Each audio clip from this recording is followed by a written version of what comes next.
How do I, 32F, protect my work relationships from a bad nepotistic hire? I work for a small company with 11 employees, soon to be 16.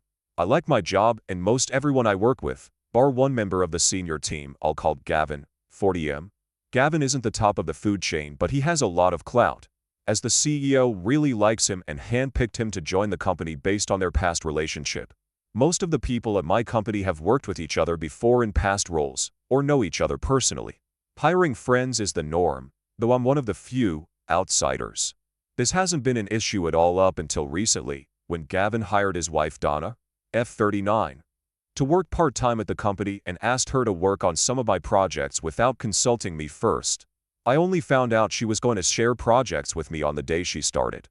Unfortunately, Donna is not experienced nor naturally talented in the work she's been assigned. She's been insecure, needy, and anxious from day one, and lacks the basic skills necessary to do her job well. I've tried to help her adjust because I would actually welcome some help with my workload, but she pulls me into meetings for an hour or two every time she's in the office, asking me really basic questions and/or just quietly panicking at me. She also does this with the CEO, who she knows personally through Gavin. I've tried to pull away a little bit by not responding instantly to her Slack messages and not accepting every meeting she's tried to book with me. The result has been that she's started interrupting me in meetings, asking basic, but usually inappropriate questions addressed to me. I don't think she's intentionally undermining me because she's always grateful when I help her, but I'm finding it hard to stay patient. Gavin, of course, always chimes in to support her in team settings. I've also tried to build my one-on-one relationship with Donna so there's enough trust to establish boundaries, but unfortunately I can't really find much common ground with her. She's quite negative, complaining loudly that no one at the company has their shit together, and I feel like she probably says the same things about me to her husband and the CEO outside the office. There are very subtle signs that the CEO may be starting to realize hiring her wasn't a great idea. If she wasn't Gavin's wife, I think she'd definitely be on her way out. So I think my best strategy here is to wait this out and try to stay calm. However, the CEO booked a one-on-one with me next week, and if he asks me about Donna, I'm not sure what I'll say. I feel the resentment growing, not just at Gavin and Donna, but also at the CEO for not establishing a fair work environment. I don't want to ruin my place in the company over this. My question is, how do I handle Donna while covering my own ass? And what should I say if asked about what I think of Donna's work? Edit. Whoa, this blew up. Thanks all for your comments and advice. I just read everything. To clarify a few things, Donna isn't my direct report. We don't have managers at our company, so technically no one is.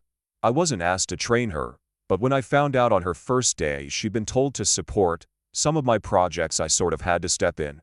2. I don't know if the CEO is going to talk about Donna in our meeting, but I don't like being caught off guard, so I'm thinking more what if? 3. She doesn't have a JD or even a title, so I understand her anxiety to some extent as our environment is pretty chaotic. Given her personal connections, I told her she could probably just define her own role and give herself any title she wants, but she hasn't done it. 4. I don't ignore her messages. I've just stopped responding immediately because it fucks up my focus. 5. I'm not the only person she's doing this to. She naturally also books Gavin into long meetings, and also the CEO. She's the only one who gets this level of attention from the senior team in the company, and it's not really sustainable in any case. 6. The work I've tried to help her do is still substandard, which is mainly what's worrying me, and she doesn't really have the right mindset for this type of business that I've seen. She might get away with it as just an average employee in a big company, but in this setting it's glaringly obvious. She's made references a few times that she's been near quitting from stress, so I really don't want to get any more involved in this unless I have to. I don't want to get her fired, but her flailing around, taking up my time is indeed destructive to my ability to get things done.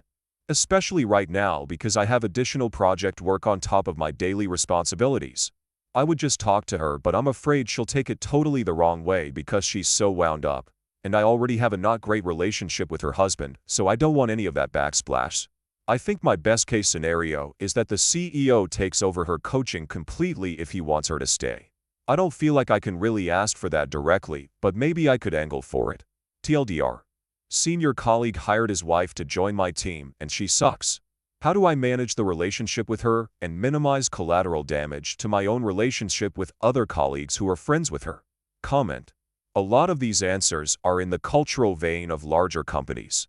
In small companies, it's very different. PM me if you want. I work on problems like these professionally for startups. Here are some important things to know about the situation. Hiring, managing, and especially handling poor performance is very, very hard and very counterintuitive. It's 95% certain that the leadership and CEO at your company are kind of inexperienced and shitty at it. Why? Because in a company of that size, they didn't get to those positions by being professional bosses / execs / recruiting / HR folk. They got there because they're totally normally people good at the job in the industry, or good at starting a company, or whatever, who incidentally now have to take on this extremely difficult, unintuitive, and devastatingly socially awkward task. The CEO might be intimidating with respect to the work, but with respect to handling Donna, think of him as someone just like you, with more power. 2. So this means a number of things. Gavin probably also doesn't know what he's doing. Chances are high that he knows the issue with Donna and is actually mortified, and is defending her because what else is he supposed to do? I mean, imagine that you referred in a close person who you genuinely thought would be good, and they drive everyone else up the wall. And there's only 11 people there. So you know everybody else is secretly blaming you all the time. How would you feel? B. Donna, in fact, is probably also mortified. C. The CEO thinks this is incredibly awkward because they've built up the business successfully based on trust and strong relationships, and now they have to tell this close bro that his wife is not cutting it. They really want the solution to be easy, enough that some people will bury their heads in the sand, or look for a scapegoat. Others will figure out how to walk that boundary. Depends on the CEO's emotional intelligence, mostly, and experience with managing poor performance and making hard choices. D. All this adds up to, your problem is pretty much everyone else's problem too. It's just that nobody knows what to do. The fact that the work environment that's emerged isn't fair to you is actually kind of like the third tier of priority on the scale of the problem that Donna is intrinsically. 5. So this is both good and bad. It's good because you actually do have a right and ability to come out with your real issue and talk about it directly. It's bad because the indirect ways it's affecting you don't really matter. Life in a small company is just never going to be fair. There's too much unexpected shit like this flying around with too little infrastructure. Instead, like volleyball, each team member just needs to handle the shit that flies toward them on behalf of the team. 6. Senior leadership typically has a lot less direct power than people think. Everything they do is systemically balanced against buy-in and established routines in the company. Don't assume the CEO is not snapping his fingers because he has made the choice not to. He may well be talking to you precisely to gain the context to maneuver himself into a position where he can make the move that you want down the line. So, what do you do about it? Give peace a chance. Start by assuming the best intentions from everyone, and that all 12 of you as a team really will fix this. You know the saying, it's not you versus me. It's you and me versus the problem? This is exactly how small teams like this work. Come at the situation from an attitude of it's you, CEO, maybe Gavin, maybe even Donna, versus the problem that Donna is not as great a match for the team as the team originally thought. But don't let your trust lead you to be backstabbed or blindsided. Trust but verify. Still document all issues and verify all claims / promises. People do shitty things they wouldn't ordinarily do when faced with extreme social awkwardness. Related to 1. Be the solution, not the problem. The single biggest mistake I see people in these situations make is that they allow their resentment and fear drive their actions before they are verifiably betrayed. As soon as you make the conversation about your issues instead of about the company's issues, now all the awkwardness has an enemy to work itself out on. You. 3b. Be a source of sanity, clarity, and everything is okay to the CEO, rather than a source of stress.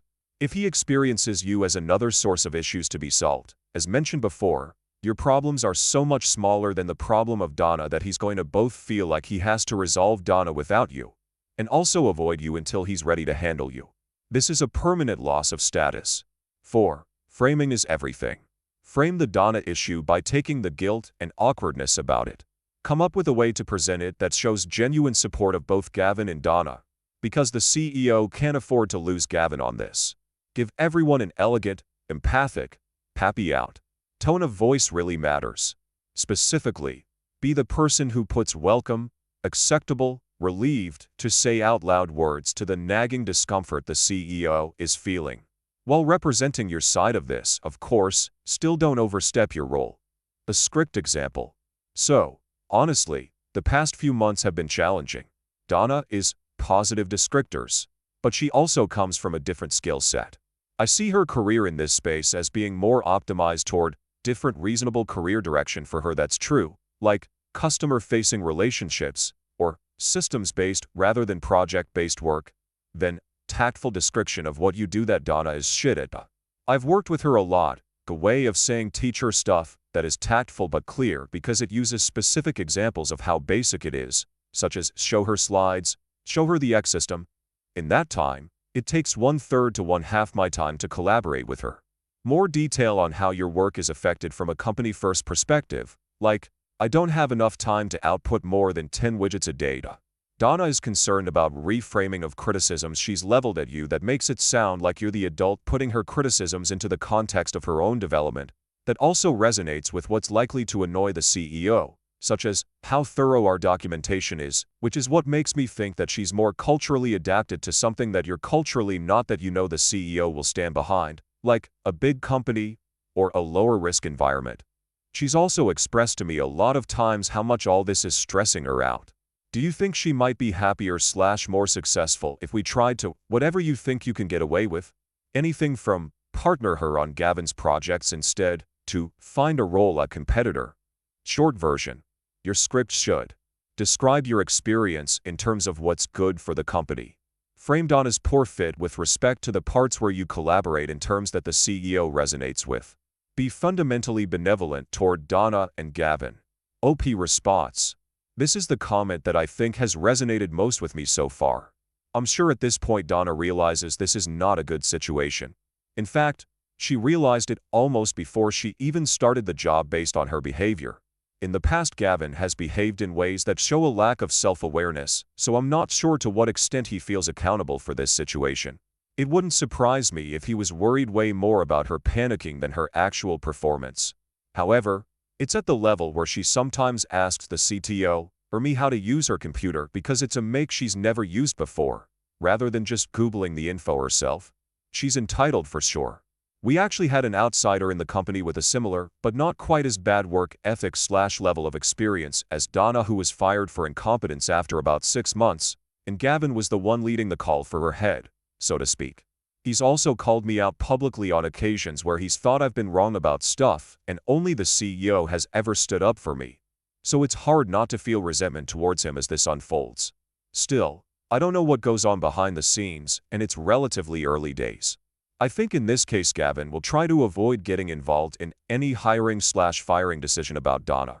But I don't think he'll behave with more humility, either. As for the CEO, I agree, he probably just doesn't know what to do yet, but he has taken the lead on difficult decisions in the past. I know he values my work, and I think he's actually a good leader most of the time. Your advice is sound, and I'd like to support him, but if he doesn't approach me first, I still think I'm going to keep quiet, unless things get really bad. If we do end up discussing this, I'll try to be pragmatic as you scripted. I still like the company and want to work here, but how this unfolds will influence whether I decide to stay or not. And honestly, if I take the fallout for some reason, I won't feel bad about leaving/being fired. Donna's performance at the very least should help the senior team realize my job isn't easy, and they can't just hire someone off the street to do it. Update 1. Since my story got way more interest than I anticipated, I thought I'd give an update. The CEO didn't want to talk to me about Donna, and I didn't bring it up in the meeting a few weeks ago. However, everything kind of came to a head last week when Gavin started telling other people on the team that a few of us, including me, were making his wife feel awkward. I think some of the original commenters predicted this would happen, albeit in a slightly different way. He didn't tell me directly, and I found out from the other people who had been accused. I then decided to talk to the CEO about Gavin. I didn't mention Donna or her work quality, but I wanted his advice and input on whether I was making anyone uncomfortable. I also gave my side of the story, focusing on how the accusation dampened my morale, and pointing out that I feel like an outsider sometimes since most people in the company are old friends. Fortunately for me, he didn't see things the same way Gavin did, and said he would speak to him. After the meeting, the CEO quietly took Donna off my projects and reassigned her something small and not really connected to the core business objectives to work on. He's also now interviewing someone from outside the friends and family circle to take on the lion's share of what Donna was originally assigned to do. Gavin has been told to provide more direct support for Donna, which he seems annoyed about but obviously isn't going to fight. TLDR. I'm lucky my CEO is a wise dude. All in all, I think this is a good and fair outcome for everyone, though things with Gavin and I will almost certainly get worse.